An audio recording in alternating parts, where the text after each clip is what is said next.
अधूरी हवेली। उत्तर प्रदेश के एक छोटे से गांव बिसनपुरा में एक वीरान पड़ी हवेली थी। कहते हैं वहां कोई नहीं जाता, क्योंकि रात होते ही वहां से अजीब अजीब आवाजें आती थीं, बच्चों के हंसने की, किसी के रोने की और कभी कभी झूमर के गिरने की खड़खड़ाहट। लोग कहते थे कि 100 साल पहले उस हवेली में ठाकुर हरिनाथ सिंह अपनी पत्नी और 2 बच्चों के साथ रहते थे। एक रात पूरा परिवार रहस्यमय तरीके से गायब हो गया और तब से हवेली बंद पड़ी थी। राहुल, जो शहर से पढ़ाई कर गांव लौटा था, इन कहानियों पर यकीन नहीं करता था। उसने ठान लिया कि वो उस हवेली में एक रात गुजारेगा और सबको गलत साबित करेगा। अगली रात राहुल एक टॉर्च और कैमरा लेकर हवेली में घुसा।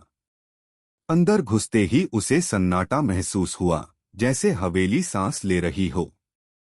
दीवारों पर पुराने फटे हुए चित्र लटके थे और जमीन पर धूल की मोटी परत थी।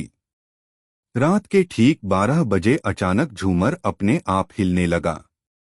तभी पीछे से बच्चों की हंसी सुनाई दी। राहुल ने मुड़कर देखा तो 2 धुंधली आकृतियां खड़ी थीं, एक बच्चा और एक बच्ची। उनके चेहरे पर अजीब मुस्कान थी और आंखें एकदम काली। राहुल के पैर मानो जमीन में धंस गए। बच्चे धीरे धीरे उसके पास आने लगे। तभी अचानक एक भारी आवाज गूंजी, तुम यहाँ क्यों आए हो? ये हमारा घर है। राहुल चीखते हुए बाहर भागा, लेकिन हवेली का दरवाजा अपने आप बंद हो चुका था। सुबह गांव वालों को राहुल का कैमरा और टॉर्च हवेली के बाहर पड़े मिले, लेकिन राहुल कभी नहीं मिला। कहते हैं अब जब रात होती है तो हवेली के झरोखों से एक नया चेहरा दिखता है, राहुल का।